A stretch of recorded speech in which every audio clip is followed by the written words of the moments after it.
नमस्ते एभ्रिवान, यहाँहरूलाई एक्विटेड च्यानलमा स्वागत छ। यो शेयर सिरिजको तेस्रो भिडियो हो। मैले शेयर टपिकमा अलरेडी 2वटा भिडियो बनाइसकेको छु र तपाईले त्यो भिडियो मिस गर्नुभएको छ भने त्यसको लिंक चाहिँ डिस्क्रिप्सन बक्समा दिइएको छ, त्यहाँबाट तपाई हेर्न सक्नुहुन्छ। आजभोलि शेयर बजारमा लगानी गर्ने धेरै मान्छेहरूको इच्छा हुन्छ र उहाँहरूलाई थाहा हुँदैन के गर्नुपर्छ। त्यसको लागि मैले यो भिडियो बनाएको छु जसमा तपाईहरूलाई शेयर बजार प्रवेश गर्न स्टेप बाइ स्टेप चाहिँ गाइड गर्न जाँदैछु। त्यसैले यो भिडियो चाहिँ अन्त्यसम्म हेर्नुहोला र हाम्रो च्यानललाई सब्स्क्राइब गर्नुभएको छैन भने कृपया सब्स्क्राइब गरिदिनु होला र बेल आइकन पनि क्लिक गर्नुहोला।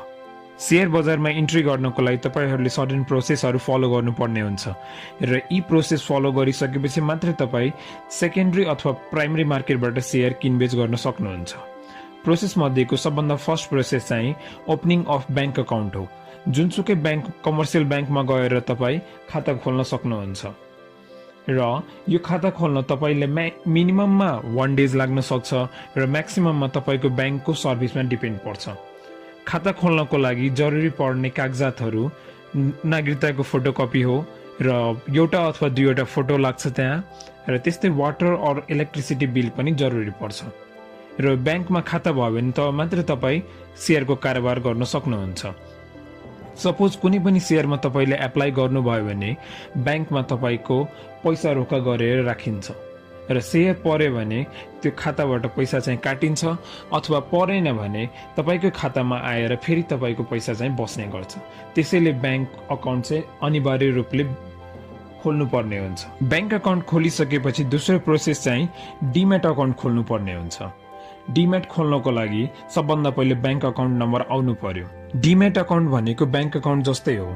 जसरी तपाईको ब्याङ्क अकाउन्टमा कति क्याश तपाईसित छ ती सबैको लेखाजोखा हुन्छ भने त्यस्तै डिमेट अकाउन्टमा तपाईले कति किता शेयर किन्नु भयो ती सबैको विवरण चाहिँ डिमेट अकाउन्टमा दिएको हुन्छ र यो डिमेट अकाउन्ट खोल्न पनि मिनिमममा 1 डे लाग्न सक्छ र म्याक्सिमममा चाहिँ तपाईको ब्याङ्कको सर्भिसमा डिपेन्ड पर्छ।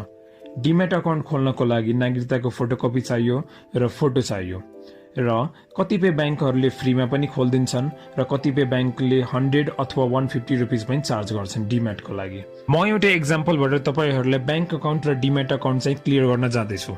सपोज मैले कम्पनी ए को 100 युनिट शेयर किन्नको लागि एप्लिकेसन दिए र यो 100 युनिट किन्नको लागि कति पैसा चाहिँ जरुरी पर्छ त्यति पैसा चाहिँ मेरो ब्याङ्कमा ब्याङ्कले चाहिँ फ्रिज गरेर राखिदिन्छ, रोका गरेर राखिदिन्छ। त्यसैले ब्याङ्क अकाउन्ट पनि जरुरी हो र यदि त्यो कम्पनी ए को शेयर चाहिँ मलाई अलटमेन्ट भयो भने मात्र ब्याङ्कले चाहिँ मेरो ब्याङ्कबाट पैसा डिडक्ट गरेर र जति किता शेयर मलाई चाहिँ अलटमेन्ट भएको हुन्छ त्यो त्यति किता शेयर चाहिँ मेरो डिमेटमा गएर बस्छ। त्यसैले डिमेट अकाउन्ट पनि जरुरी हो। मैले किनेको शेयरहरू डिमेट अकाउन्टमा गएर बस्छ र इनकेस मैले एप्लाई गरेको कम्पनीमा मैले शेयर पाइनँ भने त्यो पैसा फेरि मेरो ब्याङ्कमा आएर बस्नको लागि ब्याङ्क अकाउन्ट पनि जरुरी छ। त्यसैले ब्याङ्क अकाउन्ट र डिमेट अकाउन्ट खोल्नु धेरै नै जरुरी हो शेयर कारोबार गर्नको लागि। ब्याङ्क अकाउन्ट भनेको तपाईले किनेको शेयरको पेमेन्ट गर्नको लागि अथवा कुनैमा एप्लाई गर्दै हुनुहुन्छ भने त्यसको लागि चाहिँ ब्यालेन्स रोक्का गरेर राख्नको लागि ब्याङ्क अकाउन्ट जरुरी छ र त्यस्तै डिमेट अकाउन्ट भनेको तपाईले किनेको शेयर चाहिँ त्यसमा जम्मा हुनको लागि डिमेट अकाउन्ट चाहिँ जरुरी हो। The last and the final step is MeroShare, अर्थात् यसलाई C-ASBA पनि भनिन्छ। यो सर्भिस लिइसकेपछि तपाईँ घरमै बसेर प्राइमरी मार्केटमा एप्लाई गर्न सक्नुहुन्छ। MeroShare सीरियसली क्लियरिङ हाउसले प्रोभाइड गरेको सर्भिस हो र यो सर्भिसले चाहिँ इन्भेस्टरलाई इजी बनाउने गर्छ र यो चाहिँ कम्पल्सन छैन, यो अप्सनल स्टेप हो। तपाईले आफूलाई इजी बनाउनु छ भने यो सर्भिस लिनु, घर बसेर तपाईँ एप्लाई गर्न सक्नुहुन्छ प्राइमरी मार्केटमा IPO, FPO और राइट शेयर।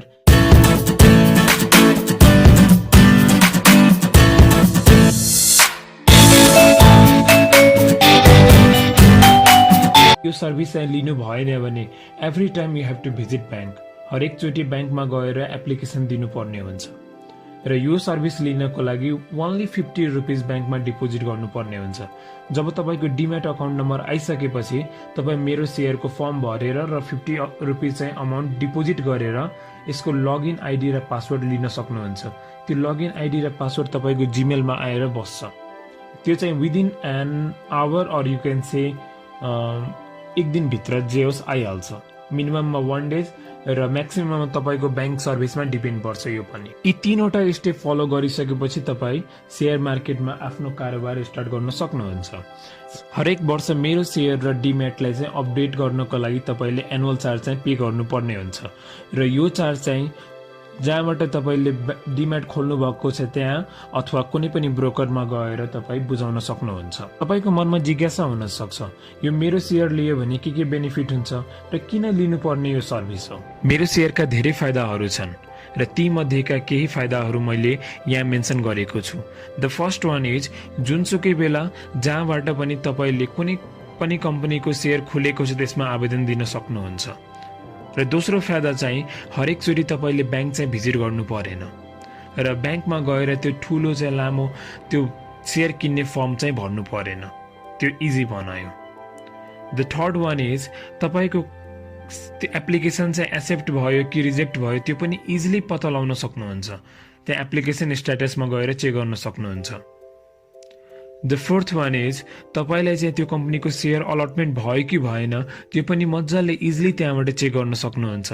अलटेड भएको छ भने त्यहाँ स्ट्याटसमा अलटेड देखाउँछ, अदरवाइज नट अलटेड भनेर देखाउँछ।